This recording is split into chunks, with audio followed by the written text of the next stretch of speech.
Good morning, good evening. जब भी आप ये वीडियो देख रहे हैं, आज हम ज्योग्राफी क्लास 12th का सैम्पल पेपर डिस्कस करने वाले हैं। इसमें हम सारे आंसर्स डिस्कस करेंगे एंड ये आंसर्स मैंने ऑफिशियल आंसर की से लिए हैं। तो अगर आपको कोई डाउट हो तो एक बार रिवाइज करके फिर से इन आंसर्स को सॉल्व करने की कोशिश कीजिएगा। इसकी पीडीएफ अगर आपको चाहिए हो तो वो आपको टेलीग्राम चैनल से मिल जाएगी। अगर आप चैनल से फर्स्ट टाइम जुड़ रहे हैं तो चैनल को डेफिनेटली सब्सक्राइब कीजिएगा और बेल आइकन को क्लिक करना मत भूलिएगा। वीडियो अच्छी लगे, कुछ इन्फॉर्मेटिव सीखने को मिले तो वीडियो को डेफिनेटली लाइक कीजिएगा। तो एमसीक्यू स्टार्ट करते हैं।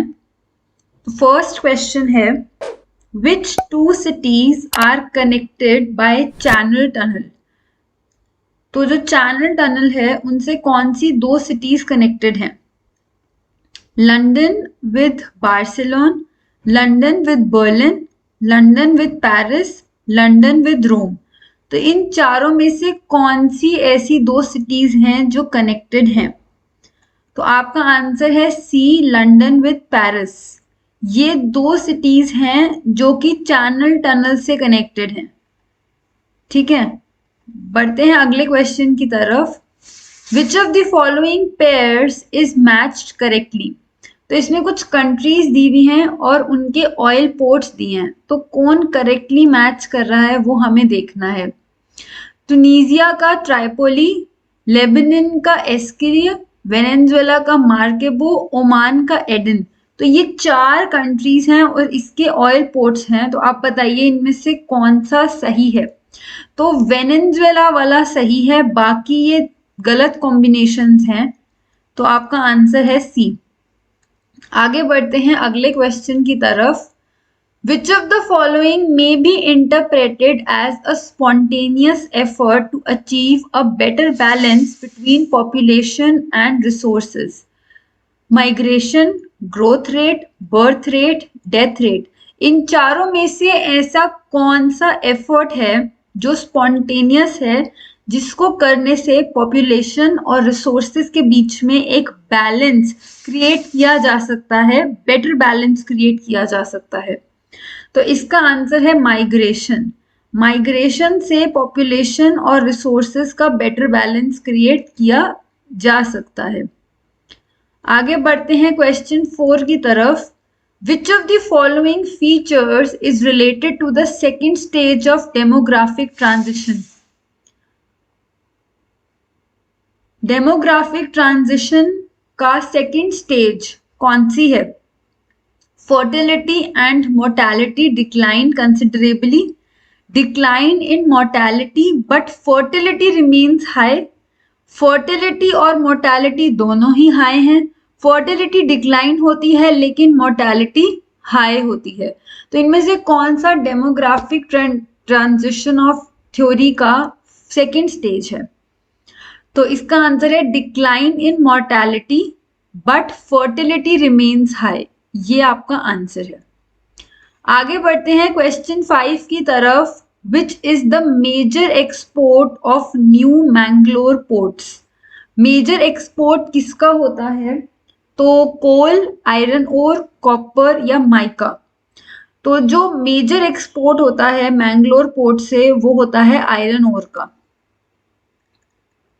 आगे बढ़ते हैं। Which of the following is the feature of Kandla port? Kandla port is the biggest port of the country. Its harbour is situated in Zawri estuary. It is situated at the head of the Gulf of Kutch. It is the oldest port of India. तो जो ये Kandla port है ये biggest नहीं है, पुराना भी नहीं है और ये जावरी स्टेट में भी सिचुएटेड नहीं है। ये head of the gulf of Kutch में सिचुएटेड है। तो आपका आंसर है सी। आगे बढ़ते हैं। अब हमें कुछ नेम ऑफ स्टेट्स और कोल माइनिंग सेंटर्स दिए हुए हैं। आपको इनमें से बताना है कि कौन सा इनकरेक्टली मैच्ड है। तेलंगाना और सिरंगिनी, महाराष्ट्र कोरबा, उड़ीसा तलचर, वेस्ट बंगाल रानीगंज। इनमें से इनकरेक्ट वाला मैच आपको बताना है। तो महाराष्ट्र और कोरबा ये इनकरेक्ट मैच है। आगे बढ़ते हैं क्वेश्चन 8 की तरफ। Identify the correct order of location from west to east for the given natural resources reserve in India. मतलब अगर आप गुजरात से नॉर्थ ईस्ट तक जा रहे हैं तो आपको एक करेक्ट ऑर्डर लोकेशन वाइज बताना है नेचुरल गैस के रिजर्व्स के बारे में। तो ये 4 ऑप्शंस आपको ऑर्डर वाइज दिए हुए हैं अगर आप वेस्ट से ईस्ट की तरफ मूव करोगे। तो सबसे पहले में वो कह रहा है अंकलेश्वर, त्रिपुरा, जैसलमेर, कृष्ण गोदावरी बेसिन। इसमें फर्स्ट में त्रिपुरा कह रहा है, त्रिपुरा नॉर्थ ईस्ट में है तो ये वाला तो बिल्कुल ही गलत है। सेकंड में अगर हम लास्ट में देखें तो ये जैसलमेर को लास्ट में कर रहा है, ये भी गलत है। इसमें ये भी गलत है। ये वाला आंसर बिल्कुल ठीक है, जैसलमेर, फिर अंकलेश्वर, फिर कृष्णा गोदावरी बेसिन और लास्ट में त्रिपुरा। वेस्ट से ईस्ट में जा रहे हैं, अगर हम ईस्ट से वेस्ट में जा रहे होते तो दूसरा ऑर्डर होता, लेकिन ये बी सॉरी 8th क्वेश्चन का बी बिल्कुल ठीक है। आगे बढ़ते हैं, which of the following are industrial towns of India? Hooghly, Salem, बिहालिया, जमशेदपुर, पुष्कर, उज्जैन, कोयम्बतूर, न्यू दिल्ली, इम्फिल, चंडीगढ़, मुंगसरई, शिलोंग। तो इनमें से आपको बताना है कि इंडस्ट्रियल टाउन कौन से हैं। तो आपका आंसर है हुगली, सलीम और भिलई। ये जो 3 हैं ये आपकी इंडस्ट्रियल टाउन है इंडिया के। आगे बढ़ते हैं क्वेश्चन 10 की तरफ, विच of the following features of urban settlement in India? इनमें से कौन सा अगर हम 4 में से देखें तो वो इंडिया के अर्बन सेटलमेंट से वो फीचर्स बिल्कुल सही बैठ रहे हैं। Complex way of life, manufacturing of finish goods, nodes of economic growth. Second point है intimidate social relations, mainly primary economic activity, people are less mobile. जब हम अर्बन सेंटर की बात कर रहे हैं और ये कह रहा है मेनली प्राइमरी इकोनॉमिक एक्टिविटी, तो ये गलत हो जाता है। आगे बढ़ते हैं, economy mainly based on primary activities, provides foods, raw material and social relations are formal. Primary activity का अर्बन सेंटर में मेनली वाली बात गलत है। ये provides variety of services, poor transport network, social relations are intimidate। और जो आपका फर्स्ट है complex way of life, manufacturing finish goods और नोड्स ऑफ इकोनॉमिक ग्रोथ, ये बिल्कुल ठीक है, ये नहीं। आपका आंसर है ए। आगे बढ़ते हैं क्वेश्चन 11 की तरफ, arrange the following in correct sequence. तो सीक्वेंस है जनरेटिंग जियोथर्मल एनर्जी, तो उसके सीक्वेंस पे बात करनी है। फर्स्ट है, it is so hot that when it rises to the earth surface it turns into steam. Ground water in such areas where the geothermal gradient is high absorbs heat from rocks and becomes hot. पहले point में वो कह रहे हैं कि वो इतना गर्म होता है कि जैसे ही वो अर्थ सरफेस पे आता है उसी वक्त वो भाप बन जाता है। सेकेंड में वो कह रहे हैं कि ग्राउंड वाटर जो इन एरियाज में है वो रॉक्स उनकी हीट एब्जॉर्ब करके खुद भी गर्म हो जाते हैं। थर्ड है, जो स्टीम है वो टर्बुलेंस और जनरेट इलेक्ट्रिसिटी करने के लिए यूज की जाती है, जो यहाँ से भाप निकल रही है। Geothermal energy exists because earth possessively hotter होती है। जब आप नीचे की तरफ अर्थ के अंदर की तरफ जाओगे कोर के एरिया में तो आप देखोगे कि वहां अर्थ टेम्परेचर राइज होता जाता है। तो अगर हम करेक्ट सीक्वेंस की बात करें तो फर्स्ट ये है कि जियोथर्मल ग्रो पर्पस ही इसीलिए हम उसको एनर्जी जनरेट कर पा रहे हैं क्योंकि अर्थ का टेम्परेचर हायर होता जा रहा है। सेकेंड पॉइंट है कि ग्राउंड वाटर में जो एरियाज हैं जहाँ पे जियोथर्मल ग्रेडियंट ज्यादा है वहां पे हीट रॉक्स एब्जॉर्ब करके गर्म हो जाते हैं। तीसरा पॉइंट है कि ये इतने गर्म होते हैं अर्थ सरफेस कि ये भाप बन जाते हैं जैसे ये अर्थ सरफेस पे आते हैं। और फिर फोर्थ है कि ये जो स्टीम होती है, इस जो स्टीम जो ये जियोथर्मल भाप से निकल रही है पिछले पॉइंट में, वो टर्बिनाइंस और इलेक्ट्रिसिटी को जनरेट करने के लिए यूज की जाती है। तो आपका आंसर होगा 4213। 4213 आपका आंसर है ए। इनके ऑर्डर्स ना बड़े ध्यान से देखना क्योंकि कभी कभी हम आंसर्स तो सही मार्क करते हैं बट यहाँ पे हम ये पैटर्न्स में थोड़ी सी ना गड़बड़ कर देते हैं। आगे बढ़ते हैं। कंसिडर द फॉलोइंग स्टेटमेंट्स, और आपको उसमें से करेक्ट ऑप्शन चूज करना है। The world trade organisation however has been criticised and opposed by those who are worried about the efforts of free trade and economic globalization। World trade को उन्होंने criticise और उसके अगेंस्ट बोला है जो free trade और इकोनॉमिक ग्लोबलाइजेशन को लेके वरिड है। सेकेंड पॉइंट है, free trade does not make ordinary people's life more prosperous. तो फर्स्ट पॉइंट कह रहा है कि वर्ल्ड ट्रेड ऑर्गेनाइजेशन को वो लोग क्रिटिसाइज कर रहे हैं जो कि फ्री ट्रेड और इकोनॉमिक ग्लोबलाइजेशन को लेके वरिड हैं। सेकेंड पॉइंट कह रहा है कि फ्री ट्रेड एक आम इंसान की जिंदगी को और ज्यादा प्रॉस्परस नहीं बनाता। तो इसमें से कौन सी, क्या सिर्फ वन स्टेटमेंट सही है, दोनों सही हैं, और सेकंड स्टेटमेंट करेक्टली रीजन है फर्स्ट का, सिर्फ सेकंड स्टेटमेंट सही है, ये दोनों सही हैं बट वो रीजन नहीं है। तो आपका आंसर है कि बोथ स्टेटमेंट 1 और 2 ये बिल्कुल सही हैं, क्योंकि free trade does not make ordinary people's life more prosperous, ये बात बिल्कुल ठीक है। दोनों स्टेटमेंट सही हैं और सेकंड स्टेटमेंट करेक्टली एक्सप्लेन कर रही है फर्स्ट स्टेटमेंट को, क्योंकि तभी वो क्रिटिसाइज और अपोज कर रहे हैं, क्योंकि फ्री ट्रेड और ग्लोबलाइजेशन के बाद भी लोगों की जिंदगी तो प्रॉस्परस हो ही नहीं रही है। तो इसीलिए बोथ ए फर्स्ट और सेकंड स्टेटमेंट सही है, और सेकंड बिल्कुल सही एक्सप्लेन कर रही है पहले को।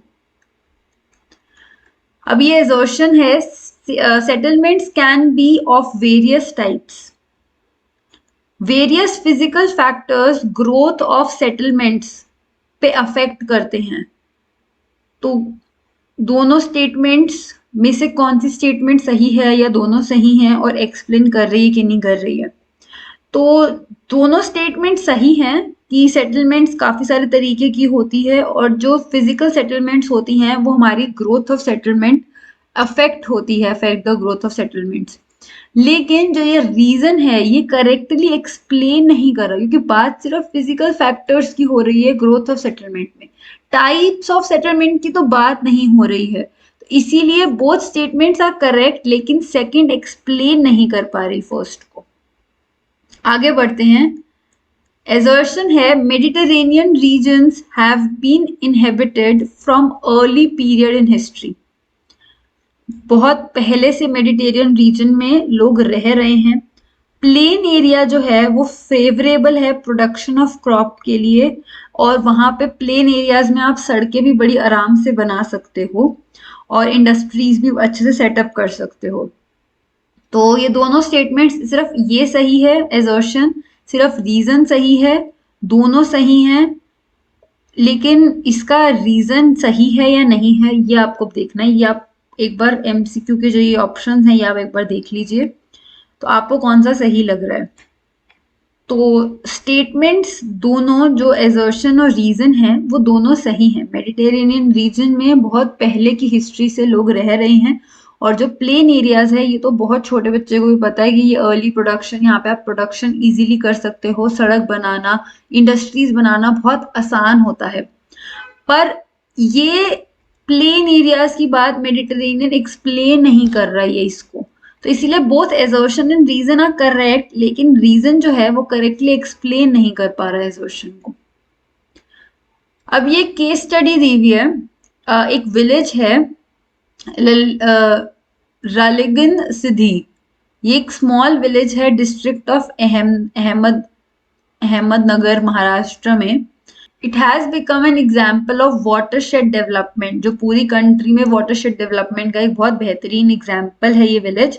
1975 में ये विलेज में पावर्टी और इलिसिट लिकर ट्रेड के कारण ये जो कॉट अ वेब, यहाँ पे पूरा लोग इसी चीज में पावर्टी और इलिसिट लिकर का ट्रेड कर रहे थे। इसका ट्रांसफॉर्मेशन हुआ, यहाँ पे एक रिटायर्ड आर्मी पर्सन थे जो यहाँ पे आए और वो इस विलेज में रहने लगे। उन्होंने वाटरशेड डेवलपमेंट का टास्क लिया। उन्होंने विलेजर्स को कन्विंस किया कि फैमिली प्लानिंग और वॉलेंट्री लेबर की इंपॉर्टेंस बताई, उन्होंने ओपन ग्रेजिंग जो करते थे उसको प्रिवेंट करने की कोशिश की, ट्रीज को, जो ये लोग फेलिंग ऑफ ट्रीज को प्रिवेंट किया, लिकर को प्रोहिबिट किया, अल्कोहल को। वॉलेंट्री लेबर इसीलिए नेसेसरी थी कि minimum dependence on government for financial aid.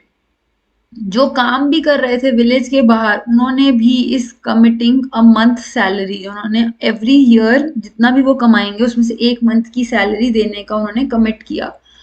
काम शुरू हुआ, प्रोक्लेमेशन टैंक को कंस्ट्रक्ट किया गया 1975 में।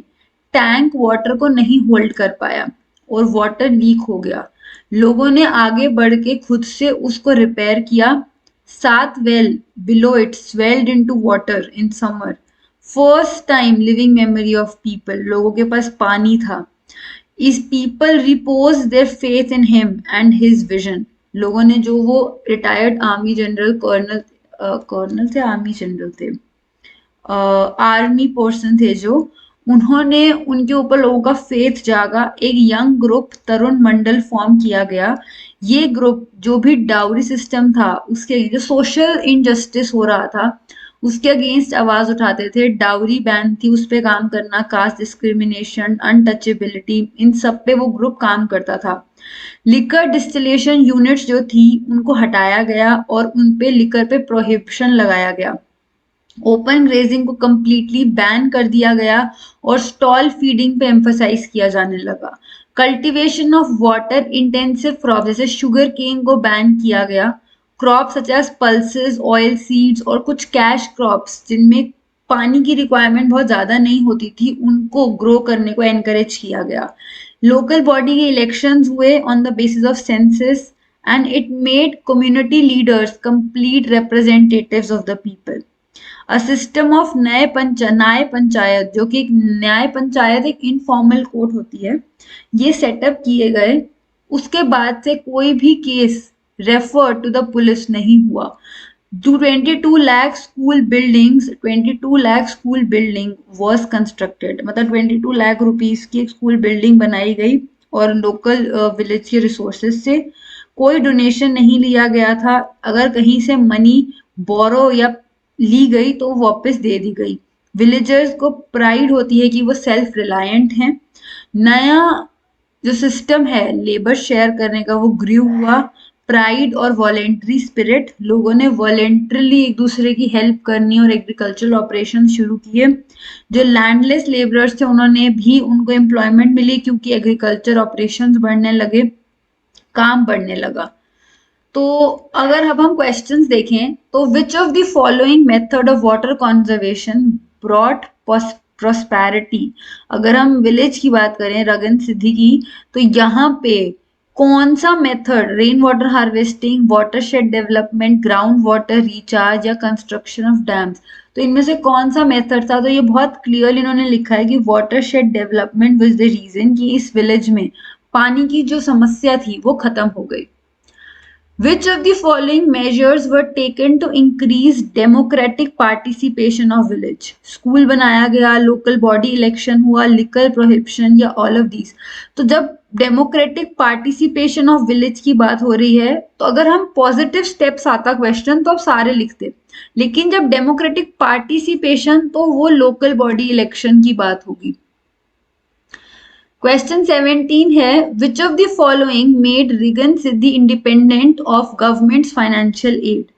Prohibition of liquor, voluntary labour, local body election या एग्रीकल्चर? तो जो पहले गवर्नमेंट पे डिपेंडेंट थे तो उस चीज में वॉलेंट्री लेबर एक मेथड यूज किया गया ताकि dependence on government financial aid के लिए वो कम हो गई उसके बाद से। आगे बढ़ते हैं। अब ये सेक्शन बी है। अब इसमें हम देखेंगे कि ये पैसेज दिया हुआ है, इसमें भरमौर ट्राइबल एरिया जो comprises of Bharmour and Holi tehsils of Chamba district Himachal Pradesh की कुछ जगहों की बात है। इसमें आपको ये सोर्स बेस्ड क्वेश्चन है, ये आपको एक पैराग्राफ दिया है जो अभी हम रीड करेंगे और उसके बेस पे कुछ क्वेश्चंस हैं, तो ये मैं डिस्कस करूंगी अभी आपके साथ। एंड कुछ मैप्स और ऑब्जर्वेशंस हैं। तो पहले पैराग्राफ रीड करते हैं ये वाला। It has been notified tribal areas since 21st November 1975. Bharmar is inhabited by Gaddi, ये ट्राइबल कम्युनिटी है जो कि इस district identity in Himalaya region में रहती है और वहां पे ट्रांसमेंस और कन्वर्स थ्रू गढ़िलई डायलेक्ट, वहां से ये ट्रांसमेंस को प्रैक्टिस करती है। भारमुल ट्राइबल रीजन जो है वहां का क्लाइमेट बहुत हार्श है, बहुत ठंड पड़ती है ऑब्वियसली हिमाचल वाले रीजन में ऊपर की तरफ, और रिसोर्सेज बहुत कम है, फ्रेजाइल एनवायरनमेंट होता है। इसके कारण इनकी सोसाइटी और इकोनॉमी ऑफ द रीजन भी इन फैक्टर्स पे इन्फ्लुएंस होती है। जब 2011 में सेंसस हुआ तो टोटल पॉपुलेशन जो भारमर की थी वो सब डिविजन 36,113 थी, दैट इज 21 पर्सन्स पर स्क्वायर। तो it is one of the economically और सोशली बैकवर्ड रीजन में आता था ये। हिस्टोरिकली गढ़ीज ने एक्सपीरियंस किया कि जो ज्योग्राफिकल और पॉलिटिकल आइसोलेशन, बाकी जगहों से ये आइसोलेटेड थे और सोशली इकोनॉमिकली भी डिप्राइव्ड थे। इकोनॉमी इनकी जो इस एरिया के लार्जली एग्रीकल्चर बेस्ड थी और ये शीप और गोट रेयरिंग करते थे। प्रोसेस जो डेवलपमेंट ऑफ ट्राइबल एरिया ये 1970s में शुरू हुआ जब उनको शेड्यूल्ड ट्राइब्स में इंक्लूड कर लिया गया।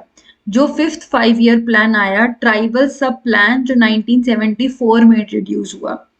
भारमर was designed as one of the 5 integrated tribal development projects Himachal Pradesh में। इस एरिया का डेवलपमेंट प्लान उनकी क्वालिटी ऑफ लाइफ को इम्प्रूव करने के लिए और जो बाकी हिमाचल प्रदेश के लोग और जो भारमर के इस एरिया के लोग हैं उनके बीच में गैप जो क्रिएट हो गया उसको कवर करने के लिए इसकी कोशिश थी।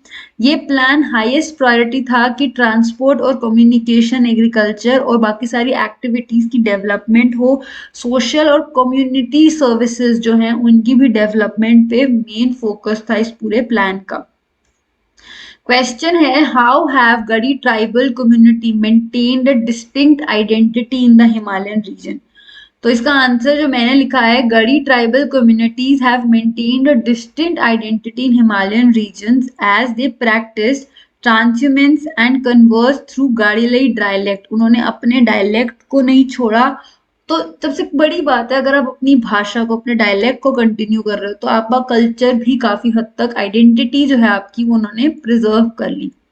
अगला क्वेश्चन है, which factors have influence the society and economy of the region to remain backward? जो ये बाकियों से, जो हिमाचल प्रदेश के बाकी जो रीजन के लोग थे उनसे जो ये बैकवर्ड रहे, उनकी क्या वजह थी? तो जो ये भारमोर ट्राइबल रीजन है इनके यहाँ का जो क्लाइमेट था जहाँ ये रहते हैं बहुत हार्श था, रिसोर्सेज बहुत कम थे और एनवायरनमेंट बहुत फ्रेजाइल था। तो ये फैक्टर्स ने उनकी सोसाइटी और इकोनॉमी इस रीजन की तो थी उसको बहुत ज्यादा इन्फ्लुएंस किया और बाकियों से फिर ये सोशली डिप्राइव्ड रहे। Under the integrated tribal development project, which area were given highest priority?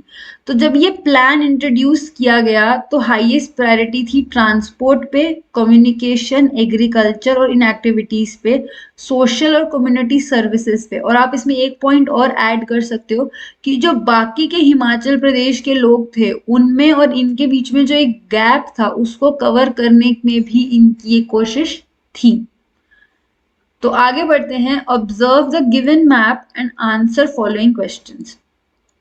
अब ये क्वेश्चन, आप ये मैप देख रहे हो, सेंट पीटरबर्ग से लेके वेल्दिवोस्टॉक तक ये जा रहा है, ए लाइन। अब आपको इसमें ये ए और बी मार्क करने होंगे। खैर अभी हम क्वेश्चंस देखते हैं पहले। ये एक रेलवे लाइन जो जा रही है इसका नाम क्या है और कंट्री जहां पे ये लाई करती है? तो मैं इसका आंसर यहीं लिख देती हूँ। ये जो रेलवे लाइन है इसका नाम है मेरी हैंड राइटिंग इतनी अच्छी नहीं है, खैर वो तो आपको अभी तक पता ही चल गया होगा, साइबेरियन रेलवे लाइन।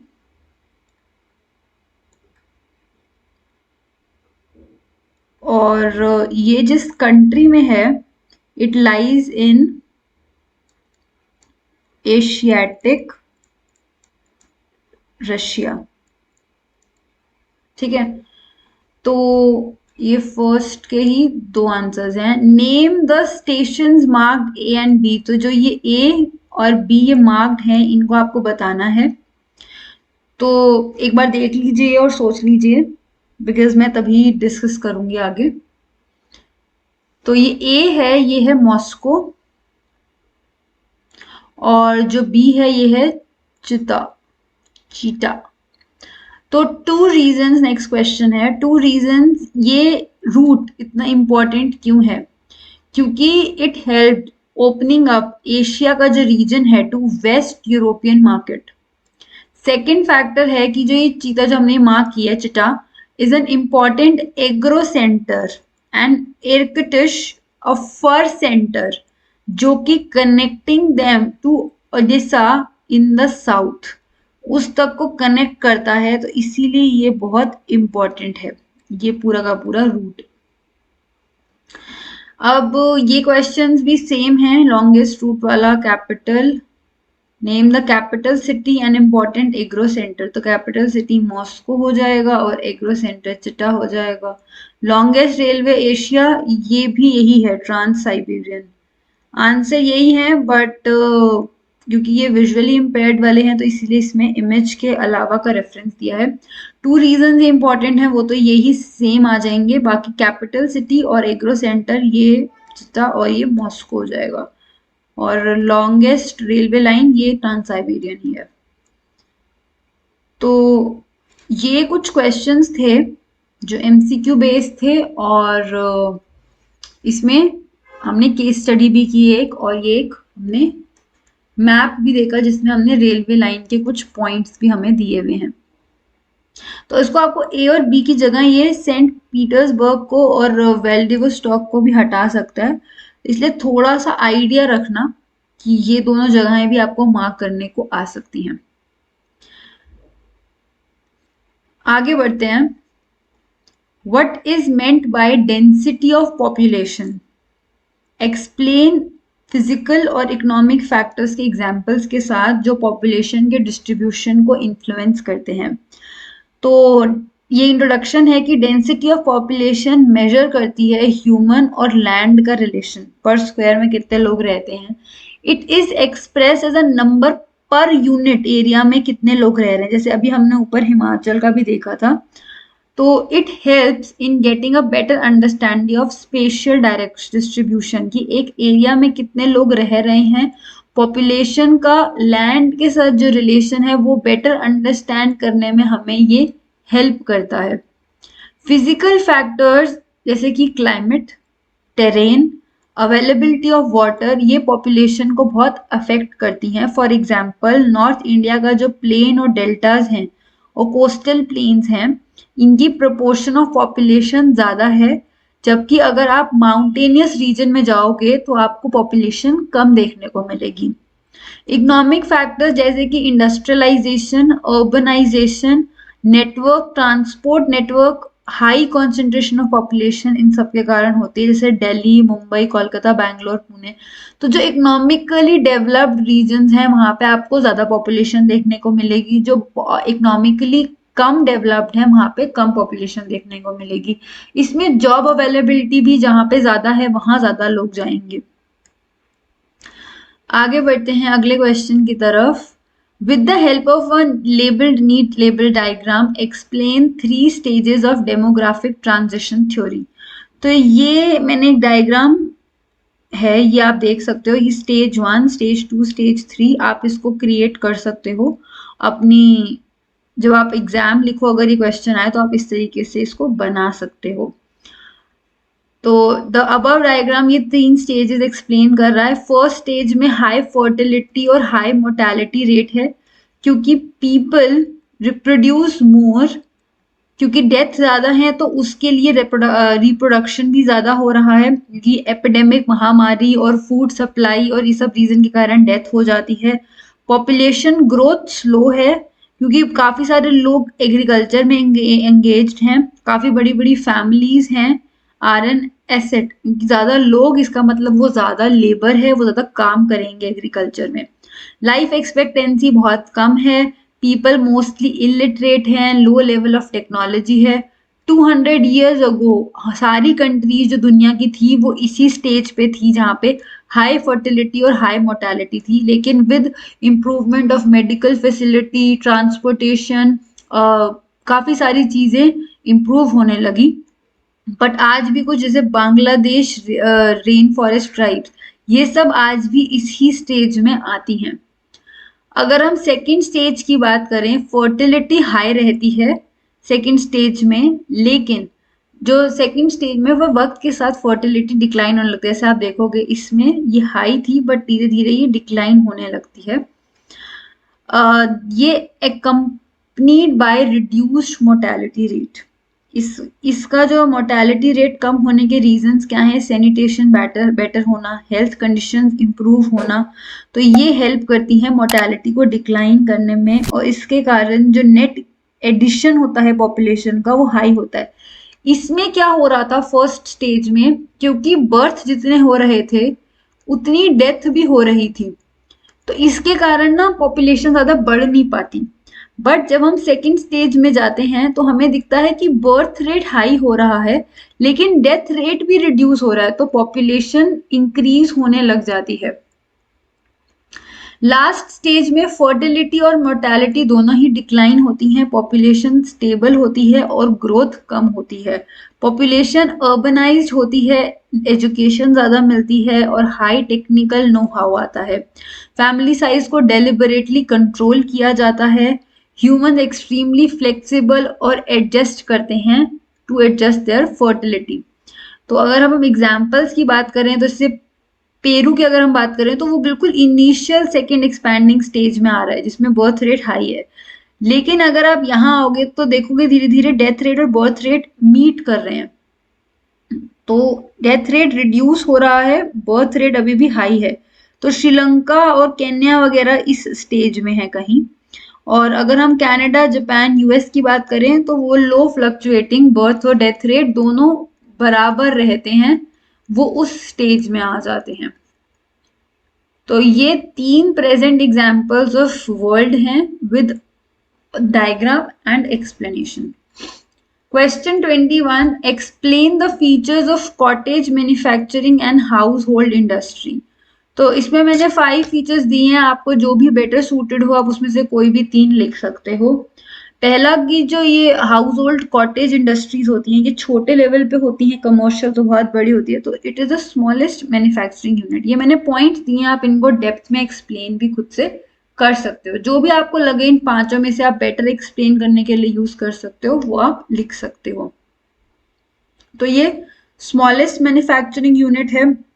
जो ये कॉटेज और हाउस होल्ड इंडस्ट्रीज होती हैं ये लोकल रॉ मटेरियल्स और आसान से सिंपल से टूल्स यूज करती हैं जो कि कारीगर जो आर्टिसंस होते हैं वो यूज करते हैं, ज्यादा कॉम्प्लिकेटेड चीजें नहीं ये यूज करती हैं।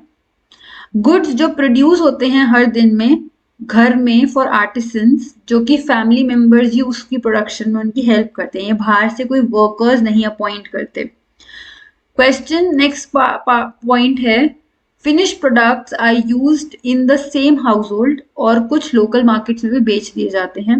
कुछ कॉमन एग्जाम्पल्स इस प्रोडक्ट्स के हैं जैसे कि फूड स्टफ, कंटेनर्स, फैब्रिक, हथियार, टूल्स बनाना, औजार, हथियार नहीं औजार, furniture, figurines, jewelry, pottery. How is naturalization of humans different from humanization of nature? Naturalization of humans वो अर्ली स्टेज ऑफ इंटरेक्शन जिसमें नेचर, एनवायरनमेंट एंड ह्यूमन के बीच में जो अर्ली स्टेजेस ऑफ इंटरेक्शन है। ह्यूमनाइजेशन ऑफ नेचर का मतलब है the forces of nature and human who begin where the humans adopt to dictate of nature. इसमें human adapt करता है जो भी नेचर में है, जबकि जब हम ह्यूमनाइजेशन ऑफ नेचर की बात करते हैं तो understand the forces of nature, इसमें ह्यूमंस नेचर को समझना शुरू करते हैं।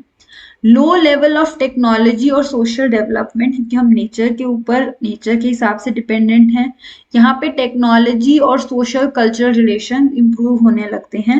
Naturalised humans listen to nature, ये नेचर को लेके नेचर को वर्शिप करते हैं और डरते हैं, humans move from state necessity और स्टेट ऑफ फ्रीडम, मतलब ये नेचर को अपने हिसाब से ढालने लगते हैं। इनका ह्यूमंस डायरेक्ट डिपेंडेंस होता है ह्यूमंस का नेचर पे, रिसोर्सेज एनवायरनमेंट से लिए जाते हैं और नई अपॉर्चुनिटीज क्रिएट की जाती हैं। Physical environment for naturalised humans becomes mother nature.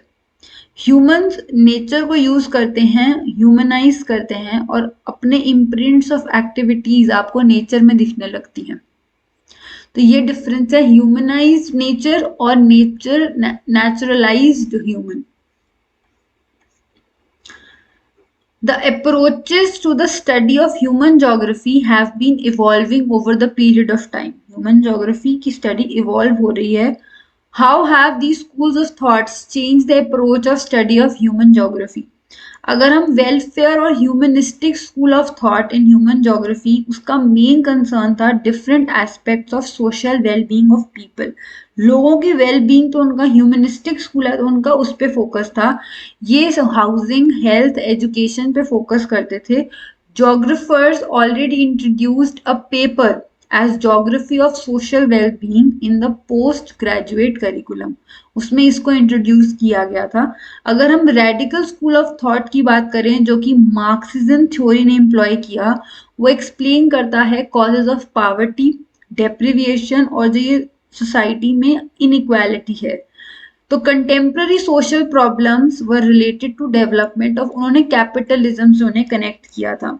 Behavioural school of thought की बात करें तो उनका एम्फेसिस था जो लोगों के जीते जागते एक्सपीरियंसेस पे।